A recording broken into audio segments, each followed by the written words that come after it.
এই আঁচনিখন 1 জানুৱাৰীৰ পৰা কাৰ্যকৰীকৰণ হ'ল।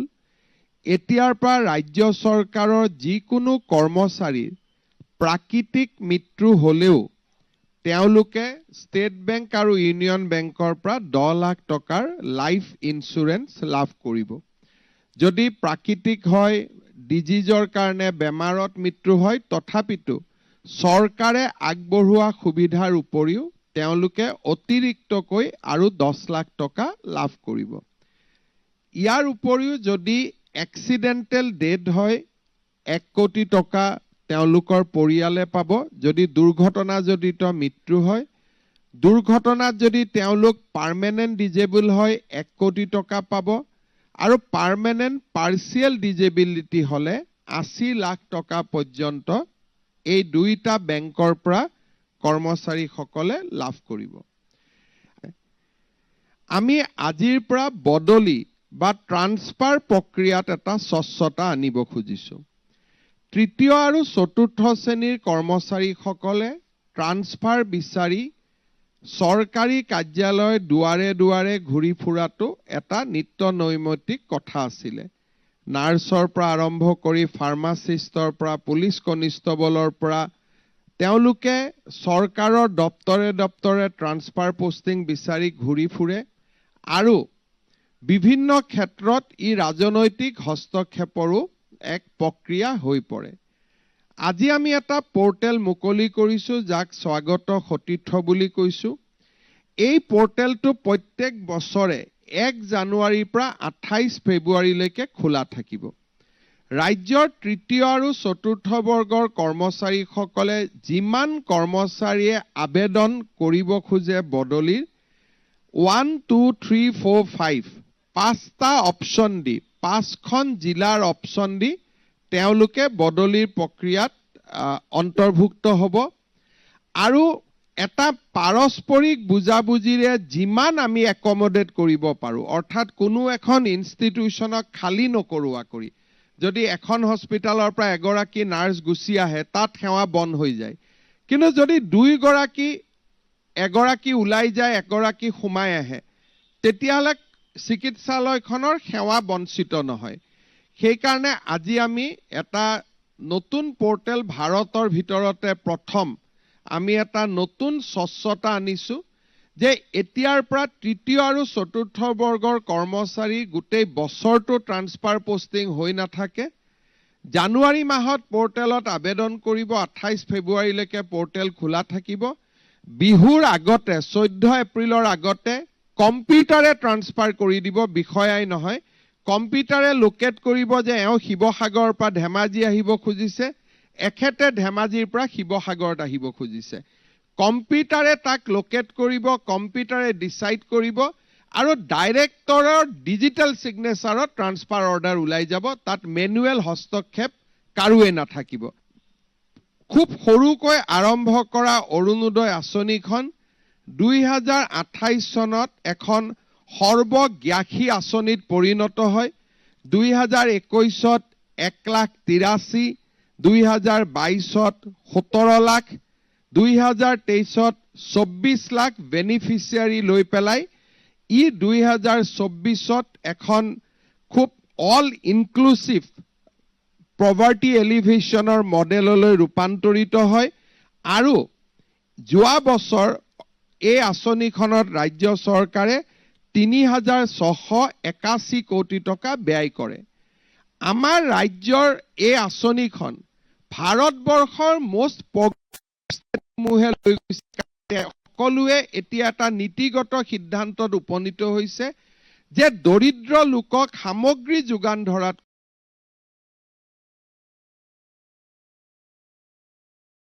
তেওঁলোকে পভাৰ্টি চাইকেলৰ পৰা বাহিৰত আহিব পাৰে আৰু স্থানীয় অৰ্থনীতিক সঞ্জীৱিত কৰে। আজি যদি মই তেওঁলোকক কিবা এটা সামগ্ৰী যোগান ধৰো, হাৰিয়ানা পাঞ্জাবৰ ফেক্টৰীৰ পৰা মই কিনি লৈ আহিম আৰু মোষ্ট অফ দা মানি বা পইচা অসমৰ বাহিৰলৈ গতি কৰে। কিন্তু যেতিয়া অৰুণোদয় আঁচনিত আমি পুঁজি দিওঁ, বটমত থকা মানুহক আমি টকা দিওঁ 1400 টকা, ৰাজ্যৰ সৰু সৰু ক্ষুদ্ৰ ব্যৱসায়ী গোষ্ঠীলৈকে ই গুচি আহে, খুচুৰা ব্যৱসায়িতালৈকে যায়, সৰু সৰু তেওঁলোকে প্ৰডাকশ্যনৰ কামত ব্যৱহাৰ কৰে, বিদ্যালয় স্কুল পঢ়াত ব্যৱহাৰ কৰে। আৰু আজি ভাৰতবৰ্ষৰ মোষ্ট প্ৰগ্ৰেছিভ ষ্টেট বুলি আমি যাক কওঁ কৰ্ণাটক আৰু মহাৰাষ্ট্ৰই এই মডেলটোক আজি অসমৰ পৰা গৈ পেলাই ৰূপান্তৰ কৰিছে। অসমলৈকে সঘনাই ভাৰতৰ আন ৰাজ্যৰ বিষয়াসকল আহিছে, অৰুণোদয় আঁচনিৰ বিষয়ে শিকিছে, আৰু আজি অৰুণোদয় আঁচনি বিভিন্ন নামত কৰ্ণাটক, মহাৰাষ্ট্ৰ, মধ্যপ্ৰদেশ, ঝাৰখণ্ড আৰু পশ্চিমবংগ 5খন ষ্টেটত অসমৰ মডেল ইমপ্লিমেণ্ট হৈছে, কাৰণ Arunodoi becomes the best tool for poverty alleviation, আৰু সেইকাৰণে কৰ্ণাটকৰ দৰে অগ্ৰণী ৰাজ্যয়ো ইয়াক ৰিকগনাইজ কৰিছে। প্ৰধানমন্ত্ৰী ডাঙৰীয়াই সোলাৰ ৰুফটপ ইনষ্টলেশ্যনৰ বাবে আবেদন কৰিছিলে। অসমত এই পৰ্যন্ত আমি 4,400টা সোলাৰ ৰুফটপ আমি লগাব পাৰিছোঁ, আৰু সকলোৰে ইলেক্ট্ৰিচিটি বিল এইকেইটা লগোৱাৰ পিছত অলমোষ্ট নীল আহিছে। আপোনালোকে পাই থাকিব ছ'চিয়েল মিডিয়াত। এতিয়া সোলাৰ ৰুফটপ লগোৱাৰ পিছত নীল, আৰু সোলাৰ ৰুফটপ লগোৱাটো ভাৰত চৰকাৰেও ছাবচিডি দিয়ে, অসম চৰকাৰেও ছাবচিডি দিয়ে।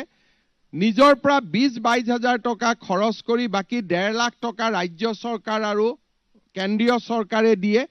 অসমত 1.5 লাখ মানুহে সোলাৰ ৰুফটপৰ কাৰণে আবেদন কৰিছে। আমি 5,000 ইনষ্টল কৰিছোঁ, 4,400। অসমৰ ডেকা ল'ৰাসকলক সোলাৰ ৰুফটপ লগোৱা কামত আগবাঢ়ি আহিবলৈ, সোলাৰ ৰুফটপ লগোৱা আৰু তাক ছাৰ্ভিচিং কৰা, এই ক্ষেত্ৰত অসমৰ ইঞ্জিনিয়াৰিং ইনষ্টিটিউটসমূহৰ পৰা পাছ কৰা, ITIৰ পৰা পাছ কৰা ল'ৰা ছোৱালীবিলাকে বহুত ডাঙৰ কৰ্ম সংস্থাপন পাব পাৰে। মই সোলাৰৰ ক্ষেত্ৰত ডেকা ল'ৰা ছোৱালীসকলক আগবাঢ়ি আহিবলৈ আহ্বান জনাইছোঁ। আপোনালোকে আনন্দিত হ'ব যে এই বছৰত অসম চৰকাৰৰ নিজা প্ৰচেষ্টাত আমি নিৰ্মাণ কৰা 120 মেগাৱাটৰ লোৱাৰ কপিলী হাইড্ৰ ইলেক্ট্ৰিকেল প্ৰজেক্টটো এই বছৰতে আমি শুভ উদ্বোধন কৰিম। এইটো নেপকো বা কাৰো নহয়, ইট ইজ এ পিয়ৰলি আমাৰ অসম ইলেক্ট্ৰিচিটি বোৰ্ডে নিৰ্মাণ কৰা এই প্ৰকল্পও আমি এই বছৰত আমি আগবঢ়াম। এই বছৰত আমি শ্বহীদ কনকলতা বিশ্ববিদ্যালয়ৰ কাম আমি আৰম্ভ কৰিম।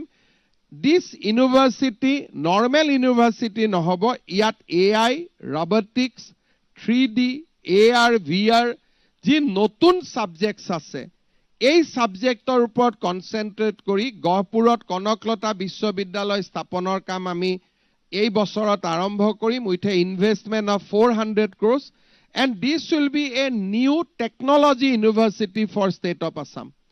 Humanities subject থাকিব, physics, chemistry থাকিব, but it is being modeled as industry 4.0 enabled university, য'ত নেকি robotics, technology, augmented reality গোটেই নতুন সাবজেক্টবিলাকৰ ওপৰত এই বিশ্ববিদ্যালয়খনে ফোকাস কৰিব।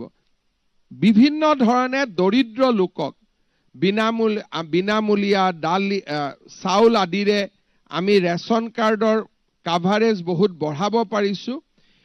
এই বছৰটো 2025ত ৰেচন কাৰ্ডৰ দোকানৰ জৰিয়তে দালি, নিমখ আৰু চেনি প্ৰদানৰ বাবেও ৰাজ্য চৰকাৰে বিশেষ ব্যৱস্থা হাতত ল'ব, যাতে বজাৰতকৈ কম দামত ৰেচন কাৰ্ড দোকানৰ জৰিয়তে দৰিদ্ৰ লোকে, মধ্যবিত্ত লোকে দালি, চেনি আৰু নিমখ কম দামত পাব পাৰে।